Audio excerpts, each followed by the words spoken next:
If you're 58 and feel behind on retirement savings, you are not alone. Most Americans approaching 60 believe they'll never save enough to retire comfortably. But what if I told you the data shows retirement might be far more achievable than you think? I've analyzed the numbers and discovered a surprising gap between retirement fears and retirement reality.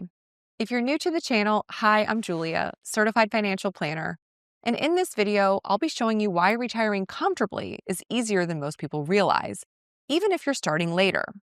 Let's break down the misconceptions and reveal the practical steps that can transform your retirement outlook starting today. In my many years of helping retirees, I've noticed that those in their mid to late 50s and early 60s have a lot of retirement anxiety where they feel like they may not be financially ready to retire. And if you're feeling behind or uncertain about your future, again, you are not alone. According to a recent Gallup poll, only 45% of non-retirees believe they'll have enough money to live comfortably in retirement. So that's less than half of working Americans. And here's the thing. This anxiety tends to intensify the closer you get to retirement, right? The finish line is in sight, and suddenly it feels like a race you didn't train enough for. Even people who've been saving for decades look at their accounts and think, is this really enough? Part of the problem is the benchmarks we've been fed. We've all seen the headlines, you need $2 million to retire, maybe more, maybe double that if you want to travel. It's everywhere. Online calculators, articles, videos telling you that you're already behind. So we panic. We assume that we failed simply because we haven't hit some, generic savings target that may actually have nothing to do with your actual life. The one-size-fits-all numbers just create more confusion. They ignore your real spending needs, your lifestyle goals, your social security income, your debt, your health, your family dynamics, basically everything that makes your retirement unique. When people focus only on their savings total, right, what's in their 401k, their IRA, their brokerage account, they fall into a dangerous trap. They obsess over accumulation and completely overlook other critical pieces of the puzzle, like how much they'll actually need to pull from their portfolio, or what I call the income gap, which is the difference between your guaranteed sources of income and what you need to maintain and enjoy your life, how taxes will impact your withdrawal strategy, and whether or not your investments are structured to support sustainable income. I've seen clients work way longer than they have to, often miserably, because they heard that they needed $2 million to retire successfully. This fear can lead to a lot of poor life decisions. But here's what's fascinating, and what most financial advisors won't tell you.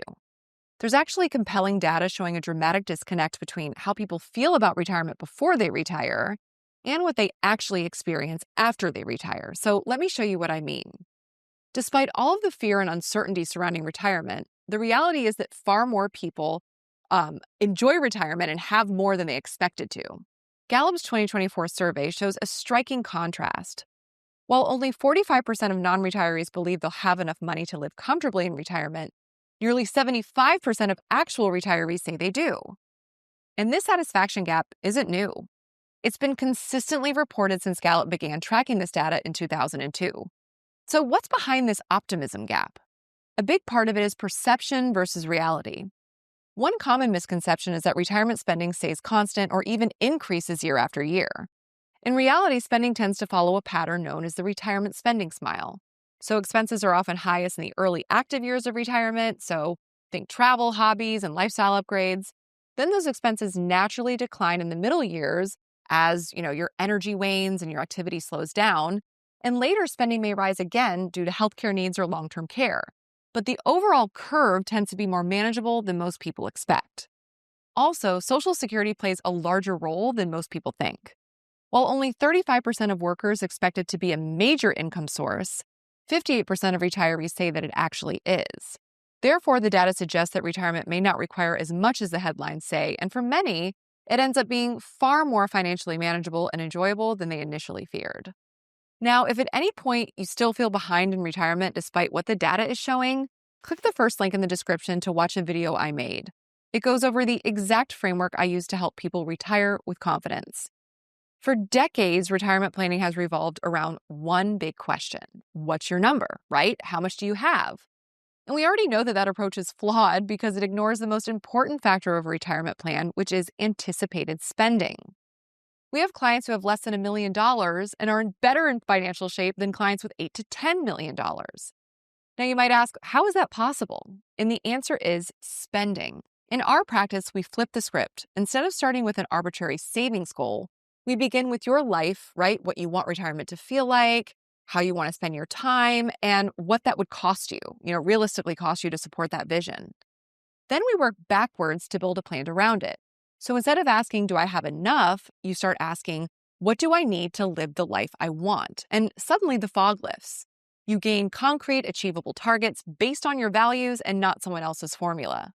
It also puts the emphasis where it belongs, on things you can control: your lifestyle, your spending choices, your income plan, rather than unpredictable market swings. Now that you understand why retirement might be much more achievable than you thought, let me show you how to put this approach into practice, even if you're starting at 58 and feel behind. We want to view retirement with a lifestyle-first approach, and the first step is, as mentioned earlier, right? Redefine what retirement means for you. Do you want to travel a few times a year? Are you downsizing, or are you staying in your current home indefinitely? Do you plan to support family, volunteer, take classes, or just slow down and enjoy quiet mornings? Once you define your lifestyle, we can estimate what it will take to support it. Also, remember that expenses often peak in those early years, those active go-go years full of travel and adventure, and then they naturally decline in the slow-go phase. They may then rise later again with healthcare needs, but the middle years often cost far less than people expect. Recognizing this arc helps us budget more realistically and avoid over or underspending. Next, let's talk about Social Security, a surprisingly underappreciated part of your retirement income. For many retirees, this becomes a foundational income stream, and its impact is often larger than expected. In fact, recent data shows that while only about a third of people expect Social Security to be a major income source, almost 60%, right? I told you guys this earlier, of retirees end up relying on it as the cornerstone of their financial plan. So timing your Social Security benefit is one of the most powerful levers you have.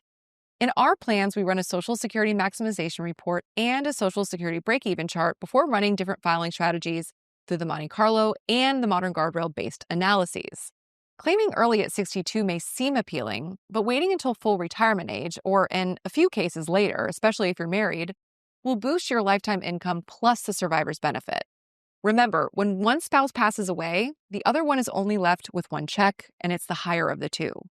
So we almost always encourage the breadwinner to delay taking benefits for as long as reasonably possible. Now let's look beyond just savings and Social Security. The more diversified your income sources, the less pressure you put on your portfolio. That might include a small pension or rental income, part-time consulting or freelance work, or annuity income.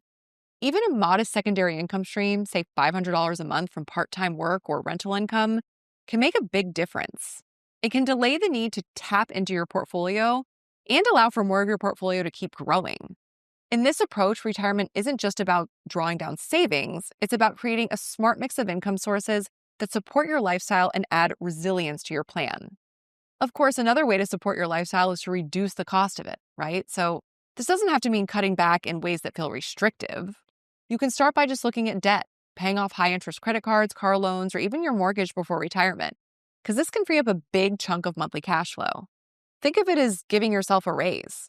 Then there's housing. For many people, housing is their biggest expense and also their biggest opportunity. Downsizing to a smaller or more efficient home can dramatically reduce costs like property taxes, utilities, and maintenance. Some even consider relocating to more affordable areas, especially if it improves access to healthcare or family support. And this is definitely the most significant way to reduce expenses in retirement. Lastly, let's talk about investments.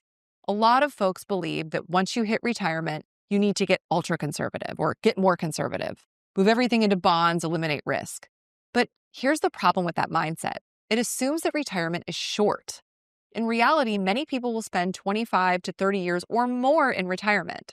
So that means you still need growth to keep up with inflation and support long-term needs. And you still need a plan that matches your timeline, not just to retirement, but through retirement. So that doesn't mean being overly aggressive or reckless, but it does mean that understanding the money you need in year 3 of retirement is very different than the money you'll need in year 23. By creating bucketed strategies, which we do in our plans, you can comfortably spend down those fixed assets at first and then slowly get more aggressive over time via the reverse glide path theory. While many iterations of the bucketing strategy are flawed, We've come up with the best version, we think, for today's economic climate so that you can still build wealth while protecting your short-term income needs. The concept of bucketing is pretty straightforward, right? Segment your investable assets into 3 buckets based on time frame. Here's our framework. The first bucket, or the green bucket, is the money that you'll need during the first 3 to 5 years of retirement. The goal of this bucket is to stabilize principal to meet income needs not met by other sources. Therefore, it must be invested in assets where you cannot lose principal. So think high-yield savings accounts, T-bills, bonds, fixed annuities, and CDs. The silver lining of higher interest rates is that these green bucket assets are now yielding anywhere between 4 and 6%, which is triple the yield we were getting just 4 years ago. The second bucket, or the yellow bucket, is for the money you'll need between years 5 through 15 in retirement and should be invested in a balanced manner. So a mix of treasury bonds, high-quality individual bonds, longer-term CDs, as well as index funds and dividend-paying stocks and funds can fill this bucket to provide a mix of income and steady growth. And lastly, the third bucket, or the red bucket, is the money that you won't need to touch for at least 15 years. This is your long-term bucket, right? And as such, can be invested exclusively in stocks, real estate, and perhaps an allocation to even more volatile alternatives. Why 15 years? Because the S&P 500 index has never lost over a 15-year time frame. Historically, 15 years has allowed plenty of time to recover if we experience a major bear market lasting several years in a row. So this bucket is all gas, no brakes, and it has the highest potential for big growth over the long term. The key is to build a portfolio that grows with you, that you can hold over the long term with as little anxiety as possible. The data is clear. There's a significant gap between retirement fears and retirement reality. Most retirees find that they have more than enough despite the anxiety they felt beforehand. By shifting to a lifestyle-first approach, you can create a practical retirement path even at 58.